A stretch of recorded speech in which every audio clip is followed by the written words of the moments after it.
يا اهلا وسهلا ومرحبا بكم عندي في القناه. نتمنى ان هذا الفيديو يلقاكم في احسن الاحوال وانتم كتشاهدوا. اليوم ان شاء الله مع فيديو جديد غادي نحضر معكم الدجاج بالدغميه. راه كيجي هائل رائع بزاف بزاف مع جميع الاسرار ديالو ديال التريتورا الكبار. غادي نحضروا معكم واحد الدغميه راه كتجي معلكه وكتجي خاطره كتجي زوينه بزاف.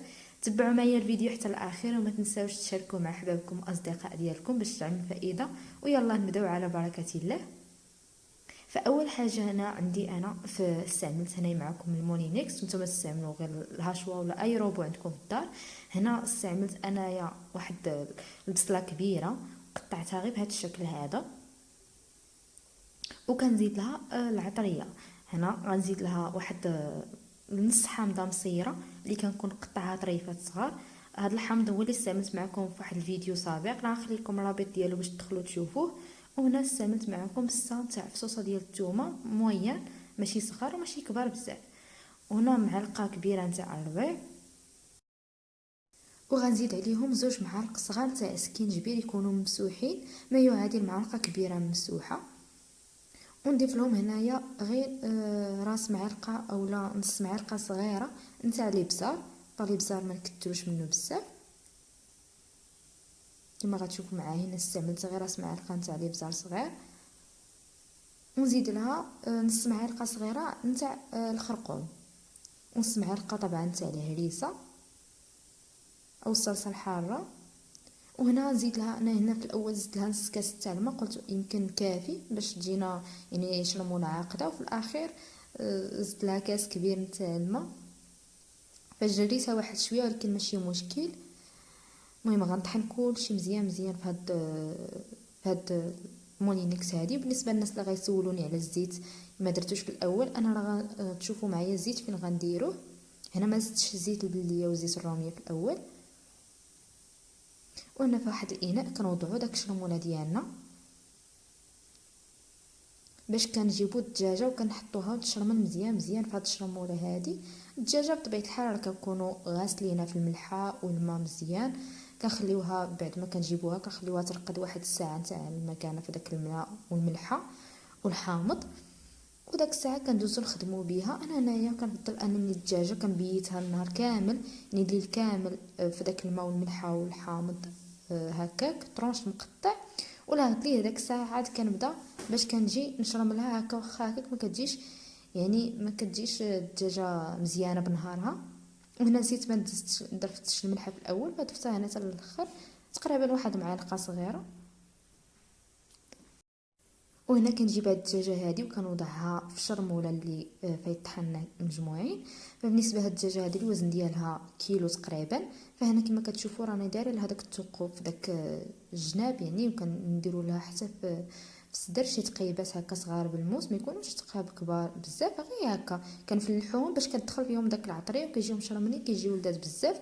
فبالنسبه لواحد النصيحه باش يجيكم الدجاج زوين بزاف، من الاحسن انكم تبيتوه الليل كامل في داك الملحه والماء والحامض.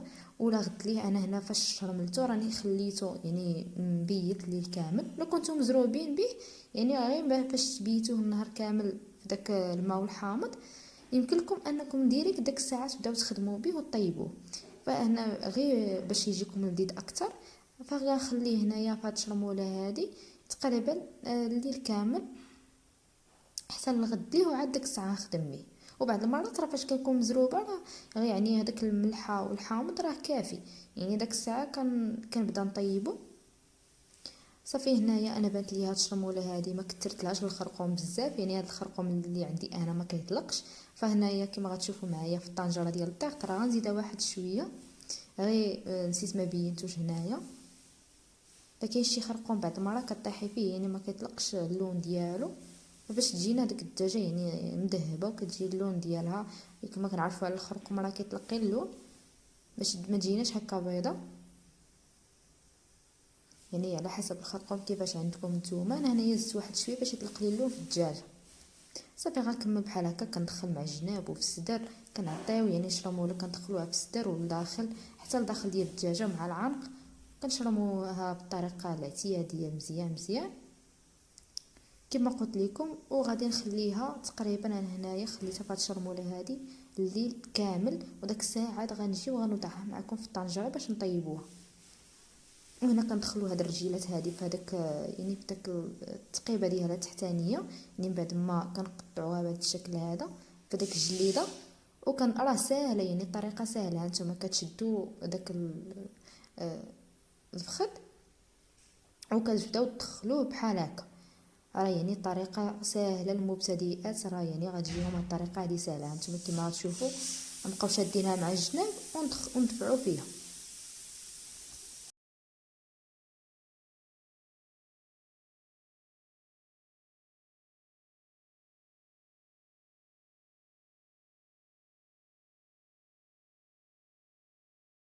وبالنسبه لداك الكبده والكنسه والقلب ديالها حتى هما كنشرب لهم فهاد الشرموله هادي، وكنحطهم مع جنب يعني الدجاجه، وكنخليهم يترقدوا فهاد الشرموله الليل كامل. قلت لكم الا كنتم مزروبين يعني راه كفايه داك الملحه وداك الماء اللي ترقدت فيه الدجاجه، يعني داك الساعه كندوزو ديريكت باش نطيبوها. وهنا في واحد الطنجره كنوضع داك الدجاجه، وكنوضع معها داك الكبده والكنسه والقلب، وكنوضع معها داك الشرموله هذيك. كنزيدها تقريبا هنا غير واحد الكاس صغير نتاع الماء باش هكا طيب لنا فيه داك الدجاجه مزيان. يعني كنوضع داك الشرموله في لتحت والدجاجه فوق منها وداك الكنسه. هنا بعد ما كتبدا تبقبق ليا واحد شويه الطنجره او زيت بدات يعني كيطلع فيها داك البخار، صافي هنا الزيت كما قلت لكم راه ما نوضعوهش الاول، كنوضعوه حتى الاخير. واحد ربع كاس تاع الزيت البلديه وربع كاس نتاع الزيت المائده وزيت العاديه، باش هكا كتجينا داك الدغميره يعني مدغمره كتجي زوينه بزاف. فهنا بعد ما حيد الدجاجه انا هنايا تقطع ليا الفيديو، اما صورته لكم غير تقطع الفيديو سحبني كتصور الكاميرا وصداقتي هي ما كتصورش. المهم كنحيدو الدجاجه بواحد الطبسيل هكا باش كتجينا الدجاجه ساهله وما كتهرش. كنديروا الطبسيل في وسط داك الطنجره ديال الضغط، وكنهزو الدجاجه هكا باش يعني الدجاجه باش خصوصا المبتدئات اللي ما كيعرفوش زعما يهزوا الدجاجه يخافوا تكسر ليهم. هاد الطريقه راه ساهله.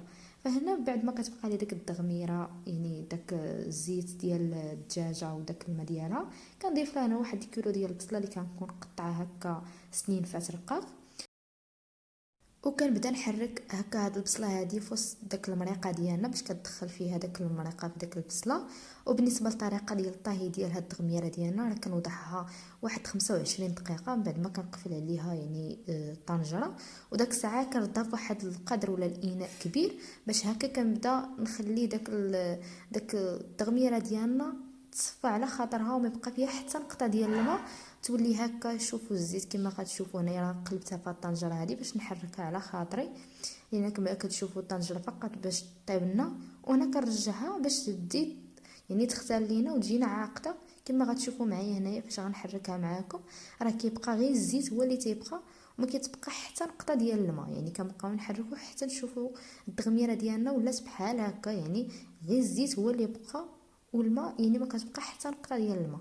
راه كتجي التغميره ديالنا زوينه زوينه بزاف بزاف. وهادو هما الاسرار باش تنجح معاكم، يعني الزيت خليوه حتى الاخير. وصافي هادي التغميره ديالنا كتكون بعد ما طابت. هنا الدجاجه ديالنا اللي خليناها على جانب كنوضعوها هنايا في واحد الصحن ديال الفرن، وكنوضعو تحت منه ورق الطبخ، وكنديروا له واحد شويه تاع الموطاد. بالنسبه للموطاد ما تكتروش هكا باش كان الا كترنا كنقولوا الدجاجه مالها جاتنا الجلفه ديالها يعني قاصحه بزاف. ما خاصكمش تكثروا لا موطاد، لان الا كثرتوا لا موطاد غتجي داك الجلده ديالها يعني قاصحه بزاف من الفوق، غتجي يعني مقرمله بزاف. لا موطاد فقط كتعطينا واحد اللون مذهب وصافي. وكندخلوها الفران يعني هكا تاخذ لينا داك اللون مذهب وكتحمر لينا. وهنايا بعد ما تحمرت لينا الدجاجه كما غتشوفوا هنا راه شوفوا اللون الذهبي كيجي رائع رائع بزاف. غير ما تكتروش لا موطاد كما قلت لكم. ولا كانت عندكم الزبده دهنوها بالزبده ولا السمن راه حتى هو كيجي رائع بزاف بزاف. كديروا معاه واحد شويه ديال الزويته وكدهنوها وتدخلوها للفران بما تحمر وتخرجوها. هنا كنحطها معكم في صحن التقديم، وكندير مع الجنبات التغميره ديالي غير مع الجوانب، يعني نديرو تقريبا واحد 4 ديال الجويات من هنا ومن هنا باش اي واحد يعني ياكل اللي مجيلتو ياكل داك التغميره حتى هي. فكتجي معكم هاد الدجاجه رائعه بزاف بزاف مع هاد السير ديال التغميره. راه كيجي لذيذ بزاف. الا جربتوه بهذه الطريقه هذه راه متاكده غادي توليو مدمنين عليها، دائما غتجربوها. وشي حاجه يعني كنسهل عليكم المأموريه، كيجي شي حاجه سهله وبدون تعقيدات. كنتمنى ان تكون الطريقه واضحه للمبتدئات. وكنزينوا الدجاجه بهذا الشكل هذا من الفوق حتى هي كنحط غير واحد شويه، يعني ما نحاولش نكثر التغميره من الفوق، كنحط غير واحد شويه. كما غتشوفوا الديزاين ديالها غنكملوا وغنرجع معاكم.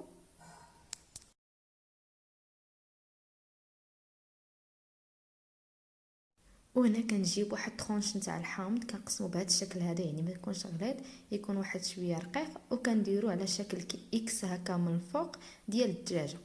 وواحد نص حامضه مسيره كنخوي لها القالب ديالها من الداخل، القلب ديالها، وكندير فوق منها هكا شويه د الهريسه، ونزوق مع الجوانب بالزيتون يعني المثقب بلا عظم.